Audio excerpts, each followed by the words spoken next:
Saudações, tribo de luz! Eu sou Carol Bandeira e estamos iniciando mais um episódio do nosso podcast da Tribo de Luz. Estamos hoje aqui ansiosos para dar continuidade à nossa última entrevista.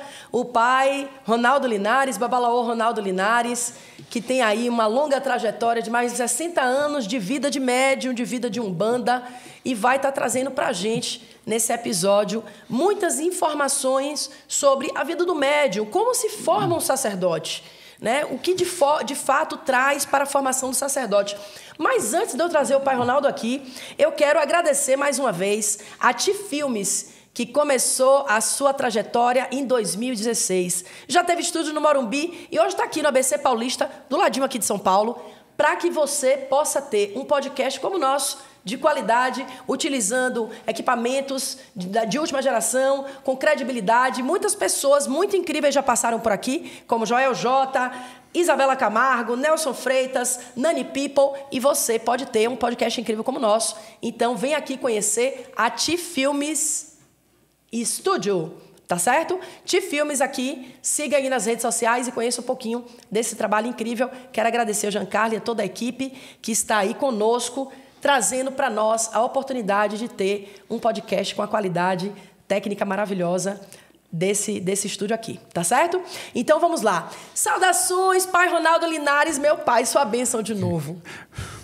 Abençoada seja, filha, não por mim, por Oxalá. Paizinho, eu quero, antes de começar a fazer as perguntas, contar um pouco para o senhor o que fez eu querer ser sua filha de fé, né?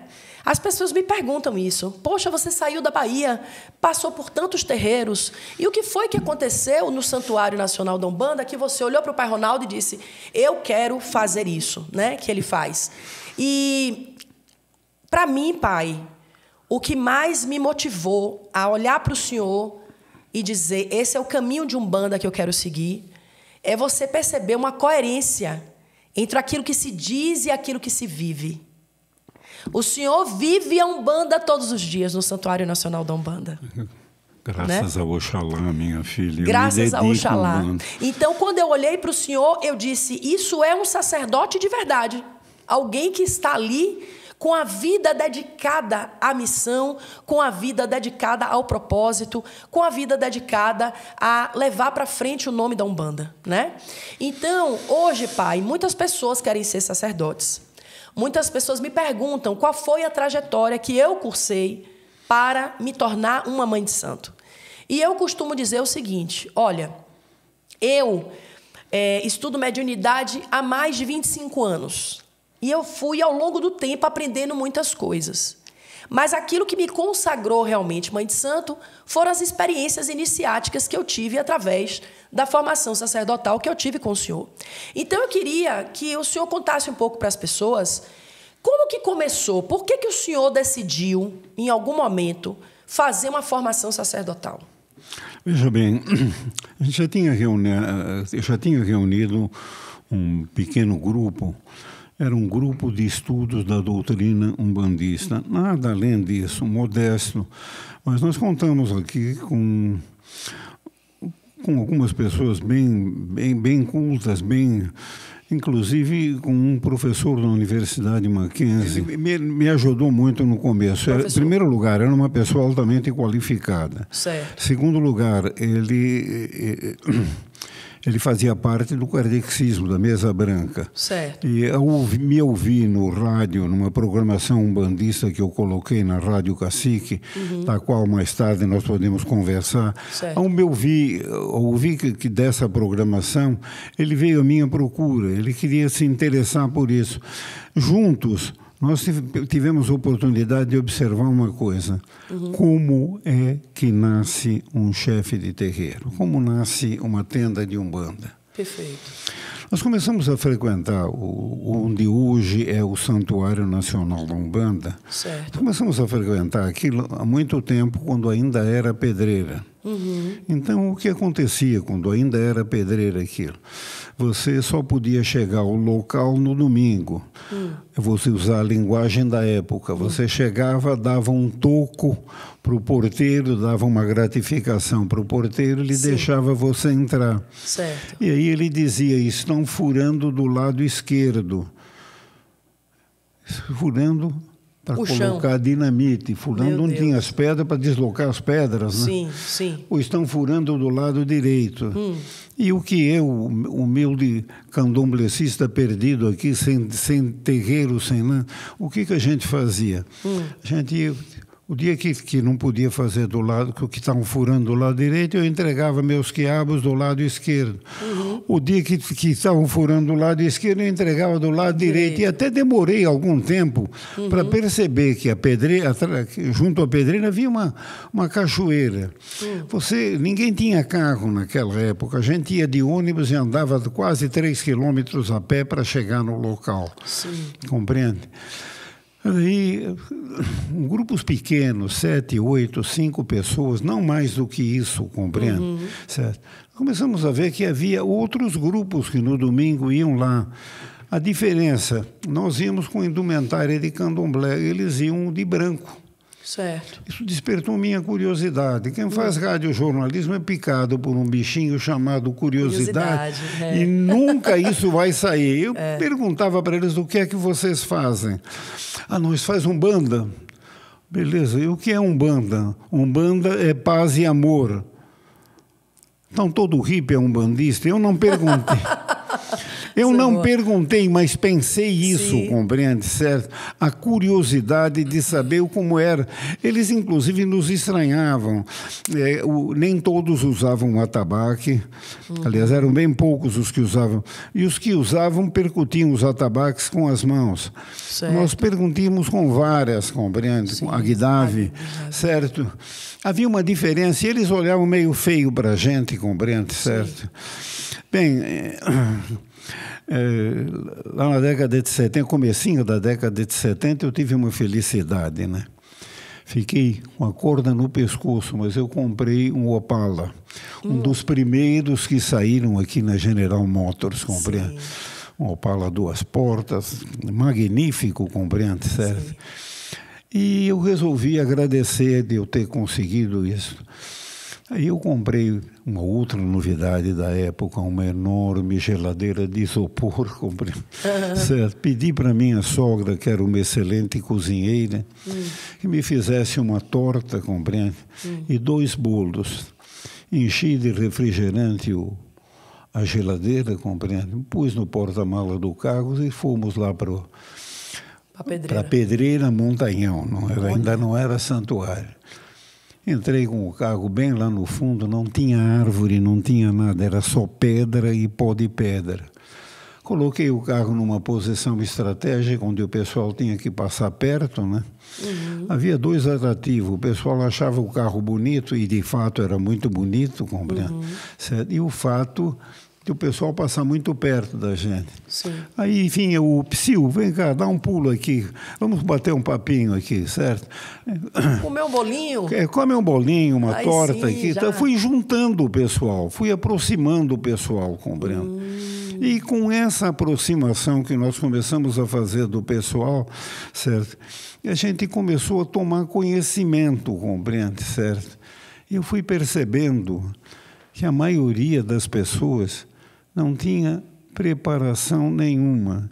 O indivíduo chegava a chefe de terreiro na Umbanda, certo? Sem nunca ter sequer se completado como médium. E aqui eu esclareço. Quando uma pessoa tem um problema muito sério, que ninguém resolve, que ninguém dá jeito, o que acontece? Ele vai... Dependendo da sua crença, ele vai ao sacerdote, ao padre, ao pastor, certo? Ele vai ao médico se o problema é de saúde, vai ao amigo do peito. Quando nada disso funciona, alguém lembra ele, olha, tem a Dona Maria lá que é benzedeira, ou tem o seu José Paulino ali que ele dá uns passes nas coisas, ele pode endireitar, ele pode te ajudar. Aí a pessoa vai à procura dele. Ele chega, vai pela primeira vez num terreiro de Umbanda, não conhece nada, não sabe nada. Ele começa a frequentar o terreiro. Ele vai e expõe seu problema para o guia, que geralmente a primeira vez é com o guia-chefe, né? O guia-chefe coloca um dedo no umbigo dele e diz para ele: o problema seu é que você é médium e você precisa desenvolver sua mediunidade. Se ele é um indivíduo vaidoso, não, eu sou médium, então... A maioria das pessoas mais ponderadas, bom, eu sou médium, o que eu faço com isso? Isso é uma coisa boa? Isso é uma coisa ruim? Isso me exige muito de mim? Né? Sim. Pelo sim, pelo não, ele começa a frequentar o terreiro. Aos poucos ele vê que o seu problema desapareceu, né? Resolveu de uma forma ou de outra, Sim. resolveu.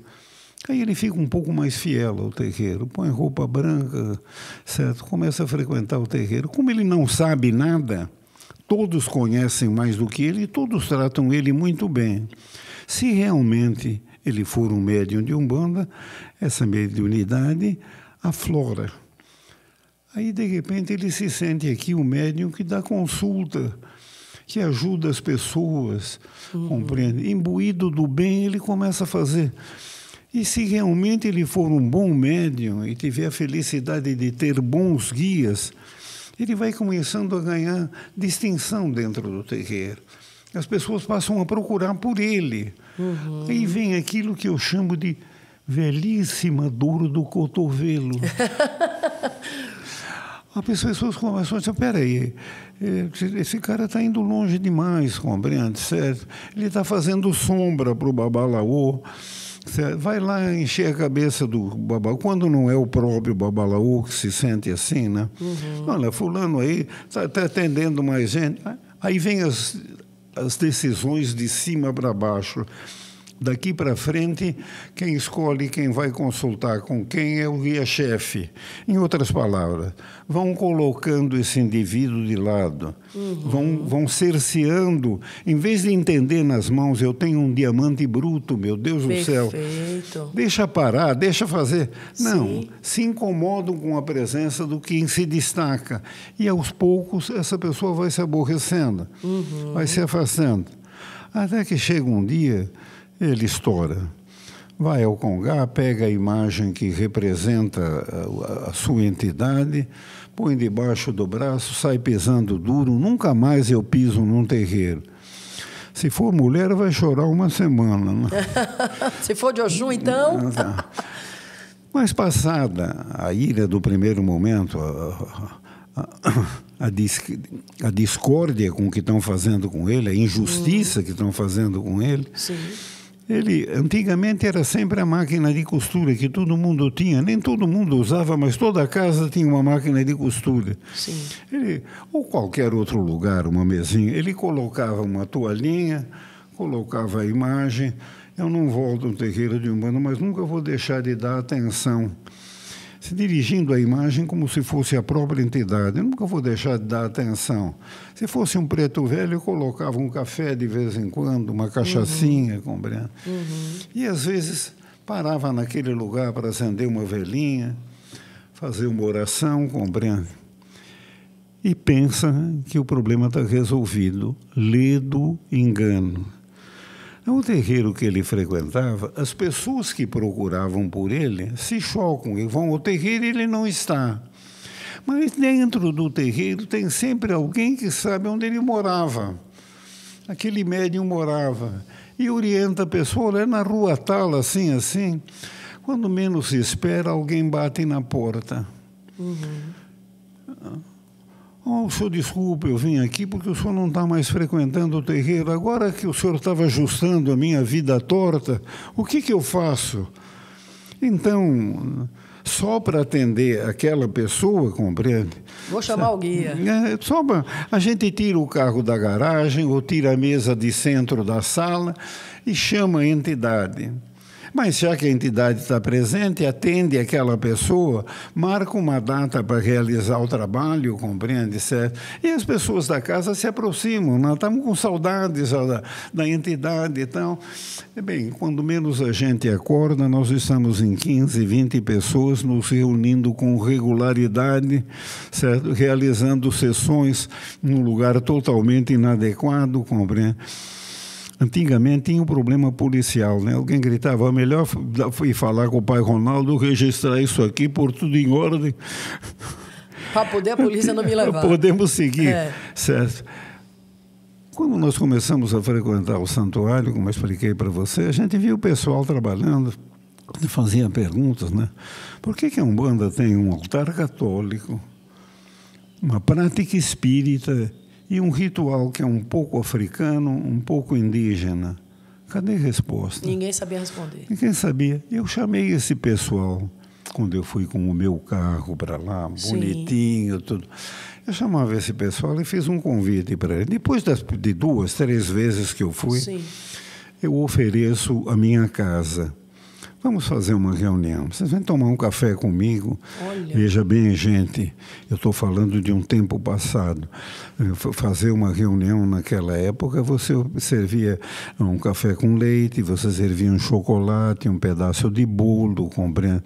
Hoje, meu amigo, se você não tiver um bom scotch, não aparece ninguém. Então, temos que dar um pouco de alegria ao programa. O pessoal vai se aborrecer, esse velhinho falando. De jeito nenhum, imagina. Mas nós vamos a perceber o seguinte... Os que tocavam o terreiro... Não sabiam o que estavam fazendo. O terreiro nascia assim, quer dizer, o indivíduo não se completou como médium, não foi preparado para isso, mas as circunstâncias levaram ele a assumir o terreiro. Perfeito. Então, nós criamos um grupinho, e desse grupinho que nós criamos, inclusive esse professor... Laurindo Diana era o nome do professor que eu estava querendo lembrar. Com o auxílio do Laurindo Diana, nós nos reunimos e começamos a pensar numa solução, compreende? Sim. Esse pessoal precisa melhorar. Eles precisam ter conhecimento maior do que é Umbanda, compreende? Foi assim que nasceu o primeiro curso. De formação. Curso sobre incorporação, mediunidade e desenvolvimento. Só bem simples, nada de... Mais tarde houve a necessidade de criar o curso para a formação de chefes de terreiro. Foi assim que nasceu, filha. Nasceu junto com o santuário, nasceu... Como eu disse para você, na época, nós ainda não éramos os senhores do santuário. Sim. Isso aconteceu muito tempo depois. A gente foi batalhando, foi trabalhando, compreende? Certo? Uma ideia de fazer alguma coisa de melhor, de dar ao pessoal alguma coisa de melhor, usando uma linguagem simples, procurando falar sempre em português, claro, que as pessoas aqui onde nós moramos, São Caetano, Santo André, o número de famílias negras não é tão grande, não é dominante, não há aquela familiaridade com as coisas do candomblé, compreende? Assim foi que nós demos início ao curso. A federação nasceria depois, como consequência disso. Olha isso. O curso é mais antigo que a federação, compreende? Assim, querida, a gente foi aos poucos batalhando, compreende? A seguida disso foi a briga pelo santuário, né? Então... Eu via que o pessoal ia seco, vestido de branco, e voltava molhado. Eu não entendia por quê, né? Eu sabia que em algum lugar lá deveria ter água, mas não tinha ainda naquele lugar que nós estávamos, que a gente usava, compreende? Sim. Aí veio o interesse, meu Deus do céu, aqui não tem verde, não tem mato, não tem nada. A gente até brincava que não tem nem mosquito, né? Porque era tudo seco, né? Aí nasceu uma oportunidade. Onde é que eu vou arranjar um outro lugar perto de São Paulo, que tem um acesso não tão difícil, compreende? E que eu tenho uma pedreira como filho de Xangô, sempre puxando a brasa para minha pedreira. Onde é que eu vou arranjar um outro lugar com tudo isso e que tem também uma cachoeira, compreende?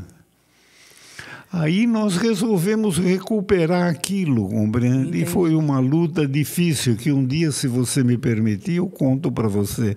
E para vocês também que estão me ouvindo. Sim, sim, pai. Então vamos Há lá. um erro muito grande que as pessoas cometem. Pai Ronaldo chegou no santuário, viu um bosque muito bonito e fez o santuário. Não.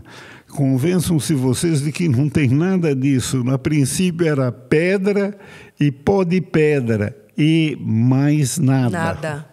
Sensacional, pai. Inclusive, em breve a gente vai ter aqui no canal o Rodolfo Linares, né, que vai trazer aí um pouco das informações do santuário, que se tornou patrimônio cultural e material do Estado de São Paulo, né? Uma luta aí infinita. São muitas histórias para a gente compartilhar aqui, mas retornando um pouquinho àquela história do começo, que foi brilhante sua explicação.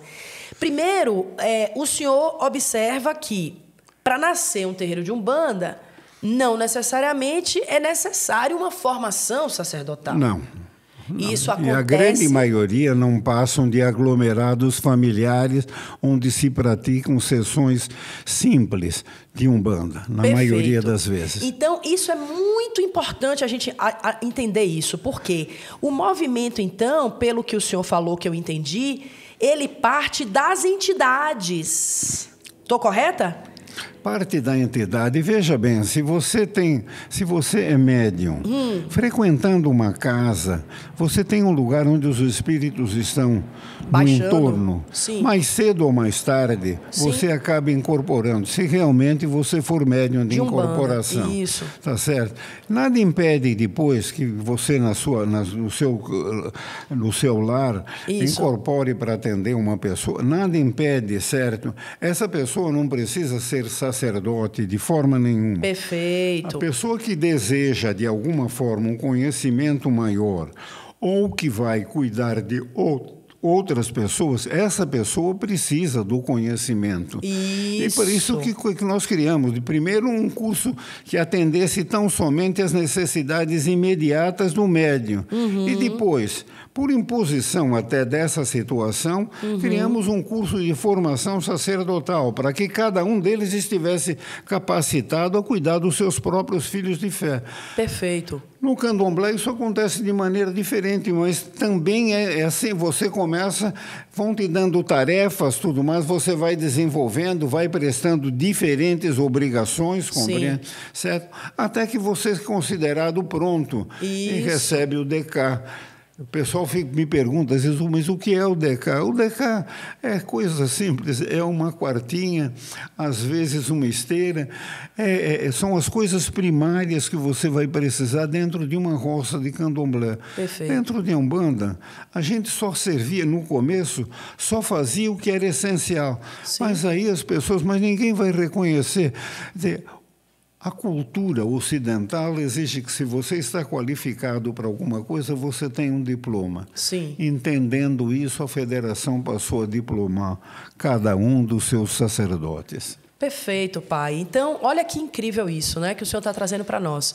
O senhor é o criador do primeiro curso de formação sacerdotal do país. Eu sempre falo isso, já citei isso algumas vezes no canal, e fico feliz de ouvir isso, o senhor declarando aqui no canal, né? Não sou eu que estou inventando isso, eu ouvi dele e ele está aqui repetindo isso. No Rio de Janeiro, a Tenda Mirim, Sim. A Tenda Mirim teve um curso muito antes do meu, eu não nego. Sim. Mas veja bem, não era um curso aberto ao público, nem curso de formação sacerdotal. Perfeito. Eram cursos voltados para a própria tenda, para os frequentadores da própria tenda. Perfeito. E eu não me esqueço também que a Tenda Mirim foi fundada pelo senhor, acho que era Benjamin Figueiredo, se não me falha a memória. Minha memória me traz, gente, eu estou com muita idade, certo? Que foi criação de pai Zélio Fernandino de Moraes. Exato. E aí, pai, veja só, o movimento, então, do médium é ele fazer esse caminho de encontro às suas entidades, não é isso? A vivenciar as suas entidades, a vivenciar a sua espiritualidade. Se por qualquer motivo ele se deslocou ali de um terreiro, ele vai por caridade, por desejo de ajudar o próximo, né? Como o senhor falou, ele vai, então, ali encontrando um espaço de servir as pessoas, colocar suas entidades ali a serviço, e isso, naturalmente, pode descambar para a abertura de um terreiro, né? O que percebo hoje, né? Eu que estou aqui na internet, muitas pessoas me mandam perguntas e me pedem orientação. Então, as pessoas são assim: Carol, eu comecei a incorporar agora e eu queria saber como é que eu faço para ser sacerdote. Como se ser sacerdote fosse uma escolha de prateleira, né? Eu vou aqui no supermercado, compro feijão, arroz ou farofa. Bom, eu encontrei há tempo, você citou aqui um fato, há muito tempo atrás a gente encontrava os vaidosos, né, que escolhiam as entidades que eles iriam incorporar na prateleira, na via imagem, aquela que mais lhe agradava era a que mais... Isso ainda existe nos dias de hoje. Isso ainda existe. Gente totalmente desqualificada, certo? E que se apresenta como sendo babalaús, que se apresenta... Não é nada disso. Não é nada disso, né? É a vivência. E aí a gente perpassa, então, pai, um aprendizado que eu tenho tido, né, com o senhor e com a Babadice, mais uma vez. Bença minha mãe, que eu amo demais. Babadice Paludete Fogo, né, que está aí à frente aí dos trabalhos espirituais também da casa que o senhor fundou, que é a Casa de Pai Benedito de Aruanda. E aí o que acontece? O que a gente vê, né? A gente vê que o movimento ele deve ser da espiritualidade, né, para o exercício do sacerdócio. E, naturalmente, se a pessoa tiver uma oportunidade de fazer uma formação, né, que ela possa fazer... Estará melhor qualificada. Estará melhor qualificada. Mas eu me lembro nitidamente, né, eu fiz o 30º barco com o senhor, e o senhor disse uma fala assim que eu nunca me esqueço. O senhor falou assim: olha, essa formação, ela não te forma um sacerdote. Você é um sacerdote pela sua coroa. Né? O senhor falou isso para mim. Né? Então, assim, porque senão a pessoa pensa que ela, muitas vezes, ela incorpora uma ou duas entidades, ela não sabe se aquele espírito que ela incorporou é um Egum qualquer ou é o guia-chefe dela. Ela não sabe, não tem a mínima ideia quem é o guia-chefe dela. É preciso uma vivência do terreiro para que você possa identificar essas entidades, para que você possa se familiarizar com o culto. Não é realmente o que você falou, é verdade. Não adianta eu chegar lá, se você não é médium, você faz o curso, você não vai se tornar médium por causa disso. Exatamente. É um dom que você tem, que você traz com você. Você pode desenvolver ou não.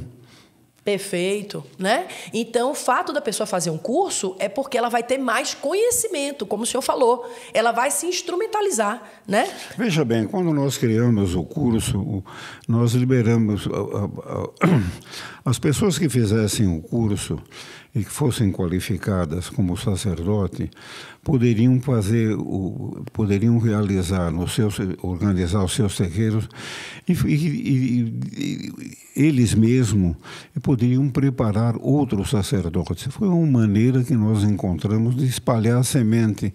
Não pode ficar só na federação. Perfeito. Vamos fazer o possível para que nós tenhamos um maior número de pessoas frequentando os terreiros, criando os seus próprios terreiros. Então, estabelecemos uma norma, uma regra, simplificamos muita coisa que eu trouxe do candomblé, eu confesso, muitas formas de atividade, compreendo, certo? Simplificamos para que as pessoas pudessem praticar isso da maneira mais natural possível, compreendo, e estivessem realmente qualificadas para passar esse conhecimento para frente. É por isso que a federação teve um sucesso extraordinário que teve. Né? Exatamente. E aí, pai, o senhor criou uma sistematização do conhecimento, né? E, mais uma vez aqui, sem nenhum julgamento de dizer o que é certo e errado, mas na sua experiência, na sua vivência ali com Zélio e com Joãozinho da Gomeia, o senhor instituiu algumas coisas, né? E aí a gente percebe que cada pessoa, cada terreiro tem sua guiança, né? Cada terreiro tem a sua orientação. O nosso terreiro, por exemplo, é comandado por Caboclo Tupinambá, né? O seu Tupinambá, ele definiu as normas do nosso terreiro em um livro, né? Que eu dei aquele livro para o senhor, né? Vou pedir aí para a produção colocar aqui para vocês verem. Esse livro que você está vendo aqui foi um livro que foi instituído pelo meu guia-chefe, Caboclo Tupinambá, dando as diretrizes do nosso terreiro, né? Que ele queria que realmente seguisse assim. Mas, naturalmente, que o fato de ser uma diretriz do nosso terreiro não significa que não possa ser instrução para outras pessoas, né? Porque conhecimento nunca é demais. Nunca é demais. Né? Então, está aqui, se vocês quiserem conhecer, para vocês acessarem e entenderem o que é uma sistematização. A federação, e o senhor fez isso, junto com o professor lá, uma sistematização do curso. Algumas pessoas que se tornaram muito famosas passaram pelo senhor, né?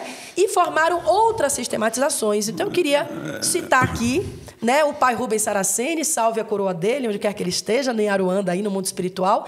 Deixou um legado incrível, né? Mas eu gosto sempre de dizer que o pai Rubens Saraceni, em primeiro lugar, era seu filho. Não é isso, pai? Ele fez o curso comigo, isso. Foi um bom aluno, certo? Mas ele criou muita coisa, independentemente daquilo que nós ensinamos, compreende? Isso. Certo. E aí... A forma dele conduzir os cursos dele não se enquadram naquilo que a federação faz. A filha dele, que também foi minha filha, foi uma excelente aluna. Uhum. Eu tenho uma estima muito grande pela família do Saraceni. Que legal. Fiquei muito triste quando soube que a esposa dele havia nos deixado, compreende? Uma coisa muito triste, certo? Estou solidário com a família, mas entendo que o Rubens Saraceni acrescentou muitas coisas que nós não encontramos dentro da Umbanda tradicional. Exato. E aí, então, surge uma outra denominação, né? Porque o objetivo dessa minha fala é a gente compreender assim, como é que surgem essas diferentes umbandas. Então, hoje, você é muito conhecida a Umbanda Sagrada, que foi a Umbanda instituída por Rubens Saraceni, né? E ela se tornou muito conhecida porque Rubens era um comunicador e isso foi trazido para a internet fortemente, né? Ele fez uma série de divulgações, de cursos de magia e tal. E aí, isso, ele saiu dentro, quer dizer, apesar dele ter tido uma formação aqui, né? Então, ele é meu irmão de fé, né, pai? Ele é meu irmão de fé. Ele criou muitas coisas, muitas magias, muitas que não se enquadram dentro daquilo que eu conheço, dentro daquilo que a federação preconiza. Que ele tinha uma imaginação muito grande, ele criou muitas coisas, compreende? Certo? Sim. E aí é onde a gente entra, né, para essa compreensão dessa diversidade que hoje a gente tem de umbandas e da gente entender por onde vai caminhar o papel desse sacerdote, né? Essa pessoa que sente que tem uma vocação. De repente, eu gosto sempre de trazer essas diferenciações, pai, porque as pessoas falam assim, ai, Carol, você está praticando Umbanda, que legal, eu também. Porque eu estou fazendo a magia número tal, né? Eu falo, olha, a Umbanda que eu faço, a Umbanda que eu pratico, que veio lá, né, do Caboclo das Sete Encruzilhadas, através de Zélio Fernandinho de Moraes, divulgado pelo pai Ronaldo Linares, que é o meu pai de santo, a gente não pratica isso, né? Aí a pessoa fala assim, nossa, mas como assim não pratica, né? Então, trazer essa compreensão que existem diferentes umbandas e que existem diferentes práticas, né? E o que o senhor poderia, pai, trazer assim para os sacerdotes, para as pessoas que querem, que sentem que tem esse chamado, né? Qual é o caminho que ele deve seguir? Por onde que ele deve caminhar para poder encontrar essa resposta? Eu diria que, em primeiro lugar, se a pessoa sente esse chamado, deve procurar um terreiro que ele tem certeza que é um terreiro honesto, que é um terreiro correto, compreende? E participar com regularidade dos trabalhos do terreiro. Isso vai trazer muita luz para ele, vai esclarecer muito, certo? Se realmente o interesse persistir, então procurar numa dessas escolas iniciáticas. Olha, depois que eu criei o curso, eu vejo que hoje tem um número enorme de pessoas, meus filhos de fé, certo? Aqui em São Paulo e no interior tem vários que levam o curso para frente, compreende? Certo? E volto a responder, a Umbanda é simplicidade, a Umbanda é carinho. O que eu aprendi com Zélio de Moraes, bom, você teve a oportunidade de visitar a tenda Nossa Senhora da Piedade comigo. Tudo é singelo, tudo é simples, compreende? Certo? Divulgar conhecimento é o nosso dever. Todo sacerdote tem o dever de divulgar os conhecimentos que ele tem sobre a religião. E quem tem vontade, seja bem-vindo. A Umbanda é, antes de mais nada, uma senhora de braços abertos, te acolhendo como uma mãe acolhe um filho querido. Maravilhoso, pai. Inclusive, eu quero aproveitar essa oportunidade para te agradecer essa abertura de portal que o Senhor deu na minha vida, que foi me levar para conhecer a tenda de Zélio, né? Eu quero muito agradecer ao Senhor por tudo que o Senhor faz e representa na minha vida, né? São 9 anos, pai, já. 9 anos. Fizemos esse ano de Cosme e Damião, o ano de 2024, que esse vídeo vai ficar aqui no canal. 9 anos, né, que eu sou sua filha de fé. E o Senhor me abriu esse portal de possibilidades, né? Veja bem, eu queria aproveitar a oportunidade de nós dois mandarmos o nosso agradecimento ao Leonardo, à Lígia, que com muito espírito de luta conduzem a tenda Nossa Senhora da Piedade. Perdemos Meia, perdemos Hélia, mas não perdemos a Umbanda, e o Leonardo está com a função de levar para frente a tenda Nossa Senhora da Piedade. Meu filho Leonardo, o trabalho que você realizou, eu me lembro bem que seu pai me disse várias vezes, a Umbanda cresceu e vai crescer muito mais. Bem, se eu tiver oportunidade, eu vou mandar para vocês uma carta que eu recebi de uma irmã de fé. Vocês não imaginam de onde? Do Japão. Nós estamos abrindo um terreiro no Japão. De Papai Zélio tinha toda a razão, cresceu e vai crescer muito mais. A você, filha, eu prometo uma coisa. A próxima vez que vier aqui, eu vou trazer uma carta, um envelope, certo? Que veio de Tóquio, dedicada aos samurais da Umbanda. Olha só. Eu trago aqui para que você mostre para os seus ouvintes, para o pessoal que te acompanha, filha. Gratidão, aos pai. samurais da Umbanda. Eu não imaginava, nunca imaginei na minha vida que um dia fosse receber esse título. Imagina. Ela está criando um terreiro de Umbanda no Japão. No Japão. Que maravilhoso, né? Não, veja então, bem. Isso dizer, na América Latina nós temos vários países que já têm Umbanda, compreende? Sim. Perfeito. No Uruguai existem várias casas de comércio de artigos de Umbanda. Ora, se tem a casa de comércio, evidentemente é porque tem os terreiros, compreende? Exatamente. Eu fiquei surpreso pelo número de casas que eu encontrei ali no miolo do Uruguai. Na Argentina tem, no Paraguai nem comentar, né? Sim. Certo? Quer dizer, a Umbanda já excedeu as nossas fronteiras, compreende? Naturalmente que cada um desses terreiros terá suas particularidades relativas àquele povo, àquela gente. Mas nós entendemos isso. Claro, perfeito, pai. Então, deixar aí também o meu abraço carinhoso, né, ao pessoal da tenda Nossa Senhora da Piedade, ao Leonardo Cunha, à Lígia, né, ao Maurício, enfim, a todos os médios da tenda que estão dando continuidade, né, pai? Há mais de 100 anos a esse legado deixado pelo Caboclo das Sete Encruzilhadas, né? E justamente essa formação, esse caminhar do sacerdócio, né? É esse caminho de guiança, é esse caminho onde a gente entende que a gente precisa ter quem nos oriente, né? Eu sempre falo isso. Eu queria aproveitar, você está terminando esse bloco. Sim. Eu queria terminar, antes de terminar, Sim. recomendar, olha, há um movimento aqui que tenta colocar a Umbanda como tendo como consequência, não como origem, não Zélio de Moraes, mas Tancredo da Silva Pinto e o culto Moloco. Com a experiência que eu tenho, com toda a vivência que eu tenho, Eu posso assegurar para vocês que isso não é fato. E se vocês quiserem, procurem a obra A História da Umbanda, de Diamantino Trindade, que explica direitinho tanto o que diz respeito ao Molocô e ao Tancredo, quanto todas as vezes. Inclusive, Diamantino fala no seu livro sobre o primeiro escritor da Umbanda.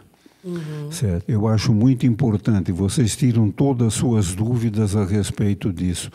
A Umbanda nasceu com Zélio de Moraes, com o papai Zélio de Moraes. Perfeito, pai. Então, antes da gente terminar, né, eu tenho um assunto polêmicozinho aqui no final, pai, que eu quero sua opinião ainda sobre essa questão sacerdotal, né? Quero agradecer mais uma vez a Tifilmes e a toda a equipe aí pela nossa produção. Não esqueça de dar um joinha nesse vídeo e colocar aqui os seus comentários. É muito importante. O canal da Tribo de Luz, ele é um canal de pluralidade, ele é um canal de verdades. Não existe uma única verdade, existem diferentes verdades e está tudo bem aquilo que dialoga com o seu coração. Então, se você tem uma opinião diferente, coloca aqui nos comentários, traga o seu diálogo, né? Se você é um dirigente, um sacerdote e tem experiências que quer compartilhar conosco, mande um e-mail para nós, né? Entre no nosso site tribodeluz.com.br, mande um e-mail para nós, eu sou @tribodeluz.com.br, contando sua história e quem sabe de repente você pode estar aqui conosco também compartilhando seus saberes. A gente quer ouvir todos vocês. Mas eu queria, pai, para a gente finalizar esse episódio de hoje, né, assim, voltado à formação sacerdotal e a compreender esses processos. O senhor é um homem da comunicação. O senhor foi radialista, fez programa de televisão durante quase 20 anos, né? Esteve à frente da comunicação. Hoje a comunicação, ela se expressa principalmente na internet, que é um espaço livre, onde as pessoas têm voz. Qualquer pessoa entra na internet, fala o que quer, e ali se torna como se fosse um programa de televisão, né? Então, hoje, e tem se falado muito, está numa certa modinha, numa certa tendência, os movimentos de aprendizado online, os famosos cursos EAD, né? Que são incríveis, naturalmente, quando você tem uma parte teórica que traz ali um conhecimento. Tem muitos cursos por aí, alguns sacerdotes propondo iniciações online. Teoricamente, você não precisaria ir para o chão de terreiro para se tornar um médium, você não precisa ir para o chão de terreiro para vivenciar a sua mediunidade e, pior, para se tornar um dirigente. Quando eu fiz a minha formação com o senhor, que durou quase 3 anos, né? São 2 anos e meio de conhecimento, a gente passou aí por mais de 10 iniciações, né, pai? Presenciais, vivenciais. E aí o senhor disse uma coisa para mim que eu nunca me esqueci. Alguém no curso perguntou assim: poxa, pai Ronaldo, eu não sou filha de Iemanjá, eu tenho que fazer uma obrigação de Iemanjá, eu não posso só fazer as obrigações da minha coroa? E o senhor lembra o que foi que o senhor respondeu? Lembro. O que é que o senhor disse? Minha filha, você só pode dar aquilo que você tem. Se você não recebeu, você não pode dar nada para ninguém. Você não tira do espaço nada para ninguém. Nós só podemos dar para os nossos filhos de fé aquilo que nós recebemos. Preparação sacerdotal é isso. É você estar qualificada para, em determinado momento, passar para os seus filhos de fé aquilo que você recebeu. Perfeito. Então é isso, né? É a gente pensar realmente a necessidade de pisar no chão do terreiro, né, pai? Sem de sentir dúvida. o axé. Sem dúvida. Olha, eu acho um absurdo algumas coisas. Há muito tempo atrás havia um parque de diversões e dentro desse parque de diversões, ficava na margem do Tietê. Você está lembrado qual era? Xangai ou Play Center? Xangai ou Play Center? Play Center. Play Center. Play Center. Eu fiquei muito surpreso quando, visitando, havia lá um lugar onde eles jogavam búzios. Eletronicamente. Nossa Senhora! Jogava búzios eletronicamente. Você fazia... Que legal. Eu achei isso um absurdo, compreende? Certo? Então, há coisas que não podem ser feitas senão pessoalmente. Búzios online, então, não dá, pai? Búzios online, desculpe, não dá, não? gente, Não dá. Não é possível. Iniciação online também não dá, pai, ou dá? Você pode orientar. Veja bem, eu tenho pouco. Vocês são todos digitais, eu sou analógico ainda. Sim. É isso mesmo. Com praticamente 92 anos, filha. Sim. Eu não tenho meios, não tenho. Eu sou analógico, Sim. Mas no meu entendimento, veja bem, você pode dar todas as explicações, pode dar, mas é preciso que haja a mão do chefe de terreiro na sua cabeça. Eu conheço algumas pessoas que fazem curso, certo? E que, vez por outra, comparecem ao santuário para dar as obrigações. Isso Perfeito. não. Até aí, tudo bem. Você passou cultura. Exato. Certo? Exato. Até aí eu não vejo nada demais. Agora, efetuar todo o curso online. Não tem condição, né, Não pai? tem condições. Olha, gente, infelizmente, a gente está chegando ao fim de mais um episódio aqui do podcast da Tribo de Luz. Eu quero agradecer imensamente a todos vocês que estavam aqui conosco até agora, que estão aqui conosco até agora. Não esqueça de dar um joinha, se inscrever no canal, compartilhar com seus amigos, para que a gente possa socializar esse conhecimento que é tão importante, trazido por alguém que está há mais de 60 anos, né, pai? Há mais de 60 anos aí em chão de terreiro, trazendo esse conhecimento. Eu tenho a honra e a felicidade de conviver com o senhor e com a Babadice há quase 10 anos, né? Então, eu quero deixar a minha gratidão, mais uma vez, a todos os ensinamentos, ao seu legado, pai, porque o seu legado é a prova viva de que Umbanda não se fala, Umbanda se faz, né? Exato. Umbanda é sobre ação, não é sobre bate-papo, né? Apenas. Exato. Então, exato. a gente precisa agir, né? A Babadice é uma prova viva disso, que também está lá, né, com o senhor também há quase 50 anos, juntos, fazendo todos esses trabalhos espirituais. Então, eu só tenho a agradecer a essa guiança, agradecer a ter recebido, né, diretamente do senhor e da Babadice essas iniciações, né? E quero pedir sua bênção mais uma vez, dizer que esse espaço no meu coração não cabe de tanto amor que eu tenho pelo senhor. Oxalá e os orixás que nos abençoam, meu filho. Eu me despeço aqui de vocês, pedindo a Pai Oxalá que melhor do que eu possa falar no coração de cada um de vocês. Fiquem com Deus, meus filhos. Muito obrigada, pai. Para você, um forte abraço. Até o próximo episódio da Tribo de Luz. Tchau, tchau. Sua bênção, meu pai.